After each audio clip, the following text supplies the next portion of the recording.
Study जी के channel पे SSC MTS के लिए दोस्तों लगातार टॉप 20 क्वेश्चंस की सीरीज के माध्यम से डेली आपको दोस्तों न केवल टॉप 20 बल्कि अन्य भी क्वेश्चंस आपको साथ में इंपॉर्टेंट पॉइंट्स के माध्यम से कराए जाते हैं। कुल मिला के दोस्तों आपके 15-20 मिनट की क्लास में करीब 40 से 50 क्वेश्चन आपको ऐसे कराए जाते हैं जो कि एसएससी के अभी तक के जो प्रीवियस ईयर के एग्ज़ाम्स हुए हैं उन सभी के एनालिसिस पे आधारित क्वेश्चंस होते हैं, या अभी तक की जो शिफ्ट संपन्न हो चुकी हैं उन सभी के एनालिसिस पे आधारित क्वेश्चंस हैं। तो जिनका भी आगामी किसी शिफ्ट में एग्ज़ाम लगा हुआ है दोस्तों, 13 तारीख से आपका पुनः एग्ज़ाम स्टार्ट है, वो दोस्तों बहुत ही कम समय में तैयारी अपनी एक अच्छा स्कोर करना चाहते हैं, तो अब बहुत ज़्यादा उनके लिए समय नहीं है जो जिससे वो डिटेल में पढ़ सकें।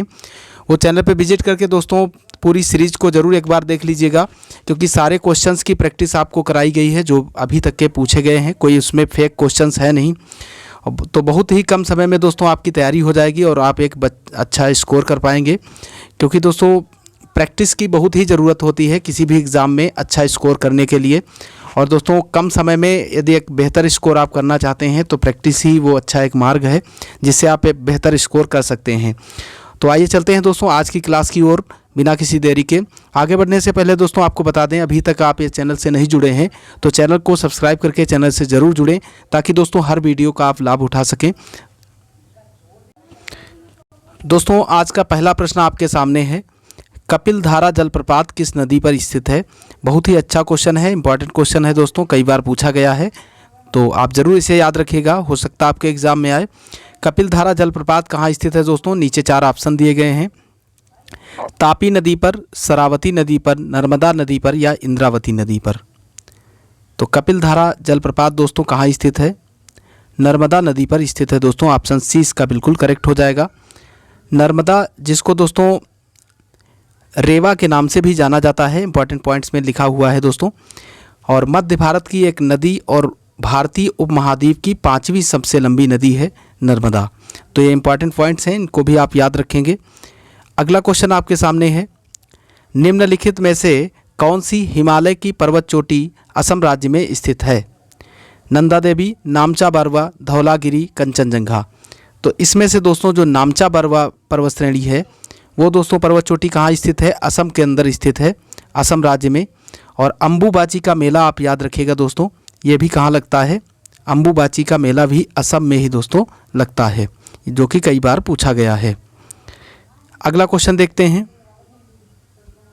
अगला पॉइंट है दोस्तों इसमें, हिमालय के उस भाग का पारंपरिक नाम है जो पश्चिम में भूटान की पूर्वी सीमा से लेकर पूर्वी में त्सेंगपो नदी के बड़े मोड़ तक विस्तृत है। ये दोस्तों बताया गया है आपको नामचा बारवा के बारे में। और अगला पॉइंट देखिएगा दोस्तों, हिमालय के इस खंड का सर्वोच्च पर्वत नामचा बरवा है। अन्य उल्लेखनीय पर्वत जो ग्यालापेरी, कांगतो पर्वत और नेंगी कांसंग, ये सभी दोस्तों असम में स्थित हैं और असम की राजधानी आपको पता ही होगी दिसपुर है। अगला क्वेश्चन है दोस्तों आपके सामने, पूर्व मध्यकालीन भारतीय इतिहास में 750 ईस्वी से लगा करके 1200 ईस्वी तक का समय जो है उसको जाना जाता है। संक्रमण काल, राजपूत काल, भारत पर तुर्क आक्रमण काल, उपर्युक्त में से सभी।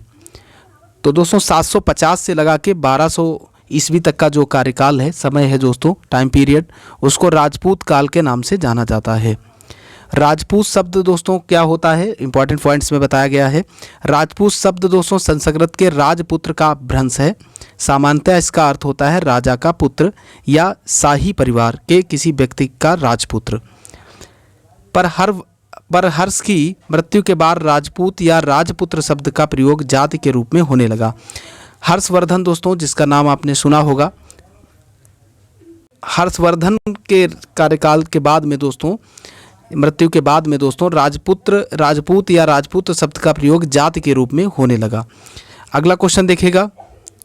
अगला क्वेश्चन साइंस से संबंधित है दोस्तों, तड़ित चालक के आविष्कारक कौन हैं। Graham Bell, Lord Lister, Benjamin Franklin, Einstein. तो तड़ित चालक के आविष्कारक हैं दोस्तों बेंजामिन फ्रैंकलिन, कई बार पूछा गया है, आप याद रखिएगा। इंपॉर्टेंट पॉइंट्स देखते हैं दोस्तों। इंपॉर्टेंट पॉइंट्स में दोस्तों विद्युत के चालक या तड़ित चालक का आविष्कार 1749 में पेंसिल्वेनिया में बेंजामिन फ्रैंकलिन के द्वारा किया गया था। कब किया गया था दोस्तों, 1749 में, तो आप इसे भी याद रखिएगा, पेंसिल्वेनिया में। यह एक धातु की छड़ी होती है जो घरों पर लगाई जाती है। इन्हें विद्युत से बचाती है। जो आकाशीय बिजली होती है दोस्तों, उससे रक्षा हेतु ये छड़ी लगाई जाती है, तड़ित चालक जिसको कहा जाता है। तो ये भी आप पॉइंट में लिखा गया है, जिसको याद रखेंगे। अगला क्वेश्चन है दोस्तों, किसने पश्चिमी नौसेना कमान के flag officer commanding in chief का पदभार संभाला है? दिनेश के त्रिपाठी, अजेंद्र बहादुर सिंह, सतीश नामदेव घोरमडे, जी अशोक। तो दोस्तों जो एडमिरल दिनेश त्रिपाठी हैं, उन्होंने दोस्तों ये कमान संभाला है। ऑप्शन ए इसका बिल्कुल राइट हो जाएगा। इंपॉर्टेंट पॉइंट्स की बात करते हैं दोस्तों। वाइस एडमिरल दिनेश के त्रिपाठी सैनिक स्कूल रीवा और राष्ट्रीय रक्षा अकादमी खड़गवासला के पूर्व छात्र हैं। इनके बारे में बताया गया है दोस्तों। इन्होंने 1 जुलाई 1985 को भारतीय नौसेना ज्वाइन की थी। अगला क्वेश्चन आपके सामने है दोस्तों, गुजरात विजय की यादगार में अकबर ने किसका निर्माण करवाया था? बड़ा इमामबाड़ा, बुलंद दरवाज़ा, जामा मस्जिद, सिद्दी बसीर। तो गुजरात विजय के उपलक्ष्य में दोस्तों अकबर ने बुलंद दरवाज़ा का निर्माण कराया था। ऑप्शन बी इसका बिल्कुल राइट हो जाएगा। फतेहपुर सीकरी में दोस्तों करवाया था, इसे भी आप याद रखेंगे। इंपॉर्टेंट पॉइंट्स की बात करते हैं दोस्तों। फतेहपुर सीकरी का बुलंद दरवाज़ा अकबर ने गुजरात विजय के उपलक्ष्य में बनवाया था। वही बात यहाँ पे भी लिखी हुई है। कब बनवाया था यह विषय 1573 में हुई थी। कब बनवाया था ये भी यहाँ नीचे लिखा गया है। अगला क्वेश्चन देखते हैं दोस्तों, पानीपत का प्रथम युद्ध कब हुआ था? 21 अप्रैल 1529, 21 अप्रैल 1526, 15 अप्रैल 1528 या 20 अप्रैल 1527। तो पानीपत का प्रथम युद्ध दोस्तों कब होता है? 21 अप्रैल 1526 में। किसके किसके मध्य हुआ था दोस्तों? आपको पता होगा, बाबर और इब्राहिम लोदी के मध्य। इंपॉर्टेंट पॉइंट्स की बात करते हैं दोस्तों। 21 अप्रैल 1526 में काबुल के तैमूरी शासक जहीर उद्दीन मोहम्मद बाबर का यहाँ पे दोस्तों फुल नाम भी एक बार पूछा गया एग्ज़ाम में, आप याद रखिएगा। जहीरुद्दीन बाबर इसको कहा जाता था। और इसने दोस्तों बाबर और इब्राहिम लोदी के मध्य में ये युद्ध होता है 1526 में। और इसमें दोस्तों बाबर की जीत होती है इस युद्ध में। और तुगलमा नीति का प्रयोग किया था इसमें दोस्तों बाबर ने। ये भी क्वेश्चन पूछा गया है, किस नीति का? तुगलमा नीति का। अगला क्वेश्चन देखिएगा दोस्तों, विश्व नागरिक सुरक्षा दिवस प्रतिवर्ष कब मनाया जाता है? 27 फरवरी, 28 फरवरी, 1 मार्च, 2 मार्च। तो विश्व नागरिक सुरक्षा दिवस दोस्तों मनाया जाता है प्रतिवर्ष 1 मार्च को। ऑप्शन सी इसका बिल्कुल राइट है।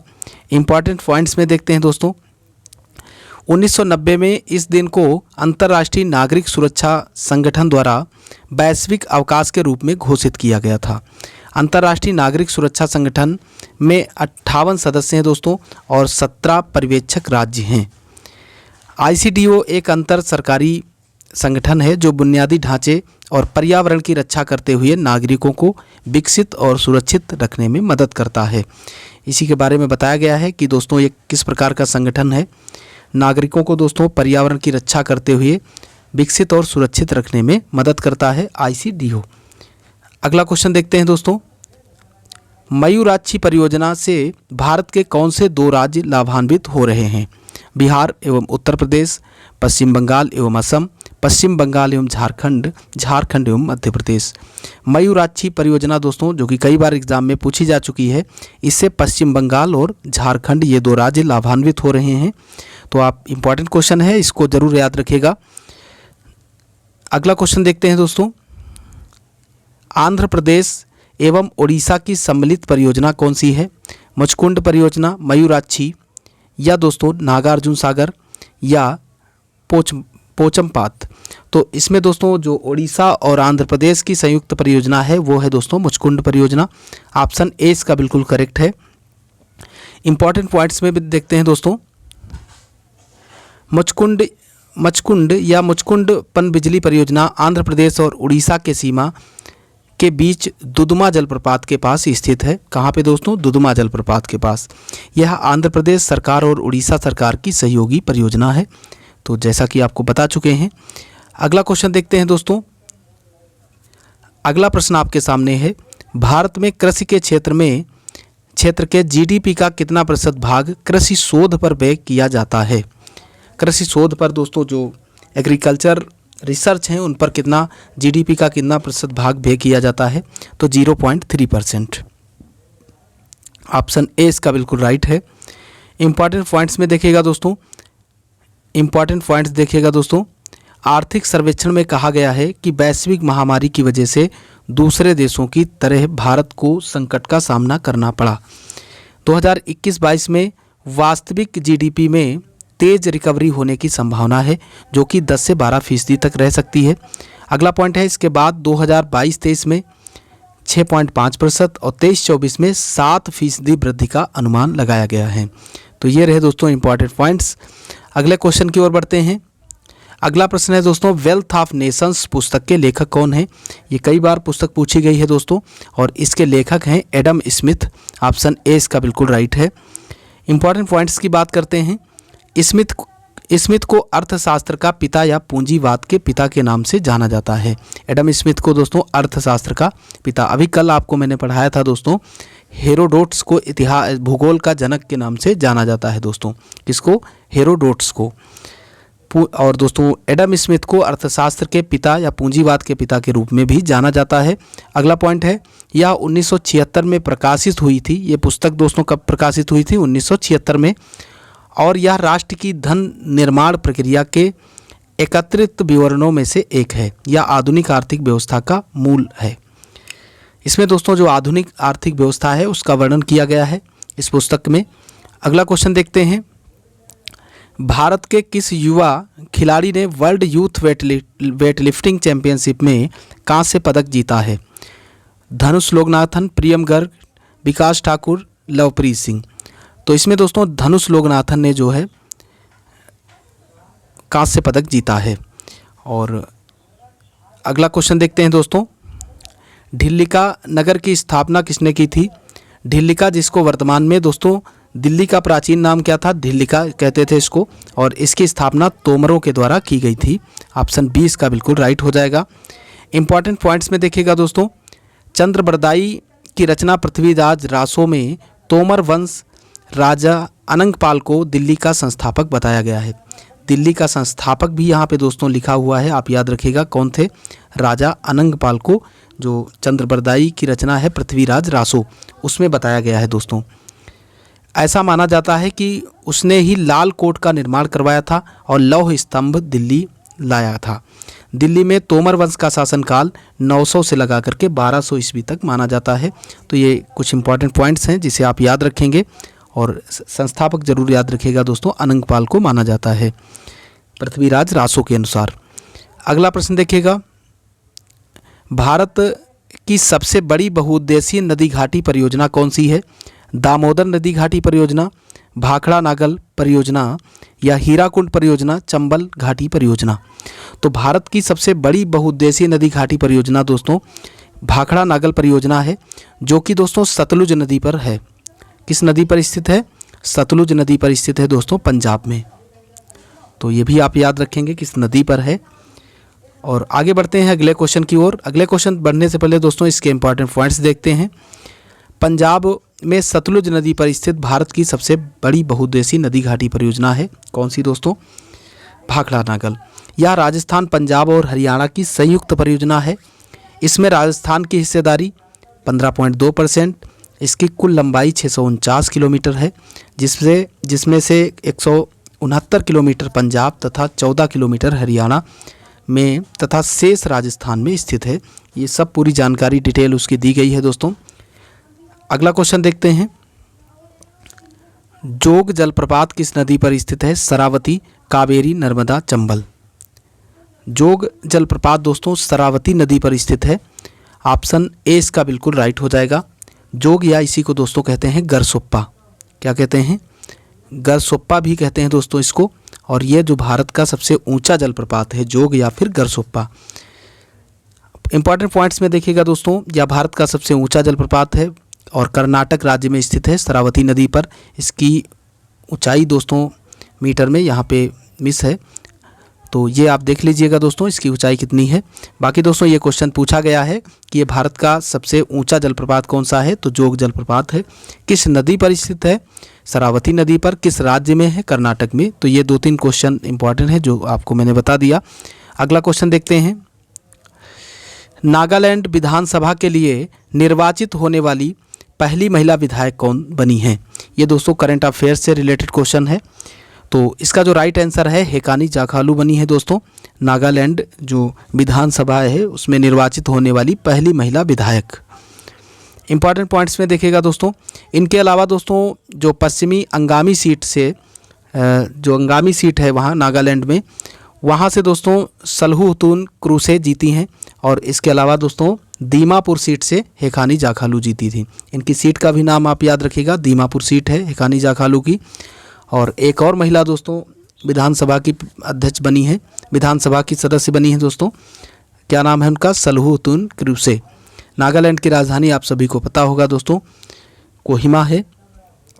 अगला क्वेश्चन देखते हैं, निम्नलिखित में से भारत पर पहली बार आक्रमण करने वाला कौन था? अफगान, अरब, मंगोल, तुर्क। तो भारत पर सबसे पहले दोस्तों अरबों का आक्रमण हुआ था। ऑप्शन सी इसका बिल्कुल राइट हो जाएगा। और भारत पर आक्रमण करने वाला प्रथम जो अरब था दोस्तों, अरब यात्री, वो कौन था दोस्तों? मोहम्मद बिन कासिम। इसने दोस्तों सिंध पर पहली बार आक्रमण किया था। किस पर? सिंध पर। मोहम्मद बिन कासिम ईरान के गवर्नर अल हज्जाज का सेनापति व दामाद था। हज्जाज ने 712 में कासिम को भारत पर आक्रमण करने के लिए भेजा था। तो ये इंपॉर्टेंट पॉइंट्स हैं। अगला क्वेश्चन देखिएगा दोस्तों, आज का सेकंड लास्ट क्वेश्चन है, भारतवर्ष का प्रथम हाइडल पावर कौन सा है? भारत का प्रथम हाइडल पावर कौन सा है दोस्तों? तो ये दोस्तों है कर्नाटक में स्थित शिव समुद्रम पर स्थित जो हाइडल पावर है वो भारत का प्रथम हाइडल पावर है। इसको आप याद रखेंगे। इंपॉर्टेंट पॉइंट्स देखिएगा, भारत का पहला पनबिजली संयंत्र दार्जिलिंग पश्चिम बंगाल में स्थित है दोस्तों। और अगला पॉइंट है दोस्तों, वर्ष 1897 में सिद्रपोंग दार्जिलिंग में 130 किलोवाट की क्षमता वाला एक प्रोजेक्ट स्थापित किया गया। यह पनबिजली संयंत्र एशिया का पहला पनबिजली संयंत्र है। सबसे पहला दोस्तों कौन सा एशिया का पनबिजली संयंत्र है? जो दार्जिलिंग का पनबिजली संयंत्र है ये है दोस्तों। और उसके बाद में इसको स्थापित किया गया, लेकिन ऑप्शन में है दोस्तों नहीं, तो इसलिए ऑप्शन के अनुसार इसको ऑप्शन डी ही इसका राइट मानेंगे। बाकी अब दोस्तों यहाँ पे दार्जिलिंग पनबिजली संयंत्र दिया होता तो वो राइट हो जाता। अगला क्वेश्चन देखते हैं, एक्सिस बैंक ने किस बैंक के भारतीय उपभोक्ता कारोबार का अधिग्रहण किया है? तो इसने दोस्तों सिटी बैंक के जो भारतीय उपभोक्ता कारोबार है उसका अधिग्रहण कर लिया है। तो ये दोस्तों आज का लास्ट क्वेश्चन था। इसका इंपॉर्टेंट पॉइंट्स देखते हैं। इसका इंपॉर्टेंट पॉइंट्स आपके सामने है दोस्तों। इसका इंपॉर्टेंट पॉइंट्स देखते हैं दोस्तों। एक्सिस बैंक ने पिछले साल कहा था कि वह भारत में सिटी बैंक के उपभोक्ता व्यवसाय को 12,325 करोड़ अर्थात दोस्तों 1.6 बिलियन में खरीदने के लिए समझौता कर चुका है। आपको बता दें कि सिटी बैंक के उपभोक्ता व्यवसाय में ऋण, क्रेडिट कार्ड, धन प्रबंधन और खुदरा बैंकिंग परिचालन भी शामिल है। तो ये दोस्तों रही आज की क्लास। आज की क्लास दोस्तों यहीं पे समाप्त होती है। आशा करता हूँ ये क्लास आपको पसंद आई होगी। यदि क्लास आपको पसंद आई है तो आप दोस्तों इसे लाइक कीजिए और दोस्तों शेयर कीजिए ज़्यादा से ज़्यादा लोगों के पास। अभी तक आप ये चैनल से नहीं जुड़े हैं तो चैनल से ज़रूर जुड़े दोस्तों, चैनल को सब्सक्राइब करके, ताकि हर वीडियो का लाभ आप उठा सकें। पूरा वीडियो लास्ट तक देखने के लिए आपका बहुत बहुत धन्यवाद। जय हिंद, जय भारत।